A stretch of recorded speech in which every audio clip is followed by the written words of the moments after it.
عافیت سے ہوں گے۔ آج آپ حضرات کے سامنے ایک ہونے والی ورکشاپ جس کا ذکر میں نے اپنے پچھلے کلپ میں بھی کیا، national institute Abul Hasan Ispahani road پر ڈائریکٹر نیشنل انسٹیٹیوٹ ڈاکٹر محمد عبدالہادی صاحب، انہوں نے یہ سیشن رکھا تھا اور ماشاءاللہ سے اس سے پہلے بھی میں نے ان کے کچھ سیشن لیے ہیں تو بہت ہی فائدہ ہوتا ہے۔ یہ سیشن کچھ اینگر مینجمنٹ کے حوالے سے تھا کہ اگر کسی شخص کو غصہ آ جائے تو غصے کی نوعیت کیا ہوتی ہے اور کن وجوہات کی وجہ سے اسے غصہ آتا ہے۔ تو وہ مختلف وجوہات ہوتی ہیں ہر شخص کی اپنے اپنے لیول پر، اور جہاں تک بنیادی بات اس کے اندر یہ سمجھ میں آئی کہ اپنے مزاج سے ہٹ کر کوئی بھی کام ہوگا تو اس پر ہر شخص کو غصہ آ جاتا ہے۔ سیشن میں یہ بات بھی سامنے آئی کہ جس طرح احادیث میں آتا ہے کہ نبی اکرم صلی اللہ علیہ وسلم نے صحابہ سے پوچھا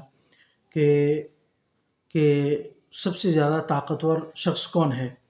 تو صحابہ نے مختلف انداز سے جوابات دیے، تو اس میں ایک جواب یہ بھی تھا کہ میدان میں اتر کر کسی دشمن کو زیر کر دینا، لیکن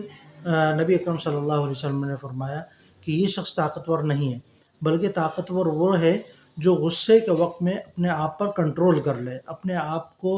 آپ غصے کو اپنے اوپر طاری نہ کرے۔ ایک بات بہت مشہور ہے کہ جس طرح حرام چیزوں میں سب سے بہتر اور سب سے بہترین چیز یہ ہے کہ آدمی اپنے غصے کو پی جائے، تو بہرحال یہ ایک مختلف اس طرح کی احادیث ہمارے سامنے آتی ہیں۔ اور اسی طریقے سے ایک اور بات کہ بہترین شخص کون ہے، تو بہترین شخص وہ ہے جو کسی برے عمل کو، کسی ایسی چیز کو جس پر ایک بشری تقاضے کے مطابق غصہ آنا چاہیے لیکن وہ اس عمل کو جا کر اپنے ہاتھ سے روک سکتا ہے، تو بہتر یہ ہے کہ وہ شخص جا کر روکے۔ اگر وہ اپنے ہاتھ سے نہیں روک سکتا تو اپنی زبان سے جا کر اس عمل کو روکے۔ اگر وہ زبان سے بھی نہیں روک سکتا تو سب سے ادنا درجہ یہ ہے کہ وہ اپنے دل میں اس برائی کو، اس غلطی کو جو اس کے سامنے ہو رہی ہے اس کے بارے میں اس چیز کو برا جانے۔ تو یہ اس طرح احادیث کے اندر غصے کی اور ایک بہترین شخص کی علامات ذکر کی ہیں کہ ایک غیرت مند شخص کبھی بھی اپنے سامنے گناہ ہوتے ہوئے یا کوئی ایسی چیز نہیں دیکھ سکتا کہ جس پر اس کو غصہ نہ آئے، کیونکہ بعض مواقع پر غصہ کرنا بھی ضروری ہوتا ہے، لیکن اکثر جب وہ غصہ اپنی ضرورت سے زیادہ ہو جاتا ہے تو وہ نقصان دہ ہوتا ہے۔ جس طرح یہ آپ کے سامنے ایک سلائیڈ ہے جس میں یہ چیز لکھی ہوئی ہے کہ اگر کوئی شخص 1 منٹ کے لیے غصہ کرتا ہے تو اگر وہ غصہ اس کی ضرورت سے زیادہ ہے تو وہ اتنا نقصان دے گا کہ 4 سے 5 گھنٹے وہ نیا کوئی کام نہیں کر سکتا یا اپنے جو روٹین کے کام ہیں وہ نہیں کر پائے گا۔ اور اسی طریقے سے اگر 1 منٹ یا کچھ لمحے، کچھ دیر وہ ہنستا ہے اور مسکراتا ہے تو یہ مسکراہٹ اس پر 24 گھنٹے تک اثر کرتی ہے، یعنی اس سے اس کی موٹیویشن بڑھتی ہے، اس سے کام بڑے آسانی سے وہ کر سکتا ہے، کوئی پریشانی نہیں ہوتی۔ اس طرح یہ چیزیں آپ کی انرجی، آپ کے اندر تبدیلی لے کر آتی ہیں۔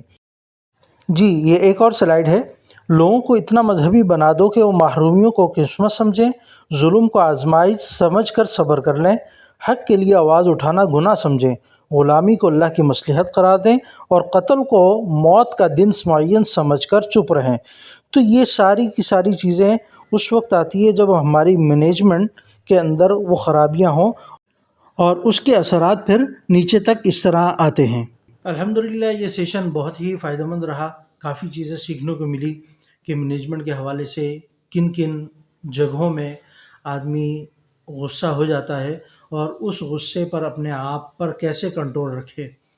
تو انسان ہے،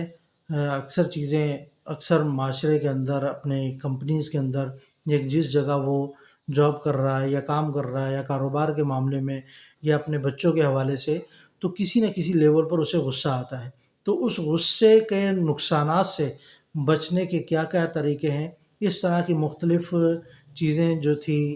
اس سیشن میں سیکھنے کو ملی، اور کچھ سلائیڈز بھی میں نے ان کی بھی تصاویر کھینچی ہیں اور آپ کے سامنے انشاءاللہ ان کو بھی لے کر آؤں گا۔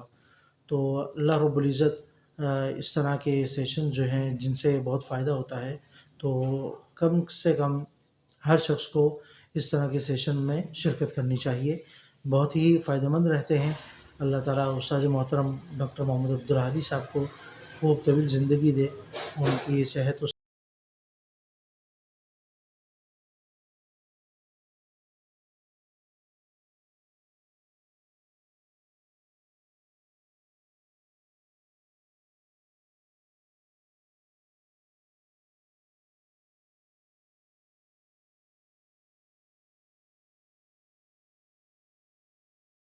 ہے۔ جب اس طرح کے سیشن ہو رہے ہوتے ہیں تو کافی چیزیں سیکھنے کو ملتی ہیں۔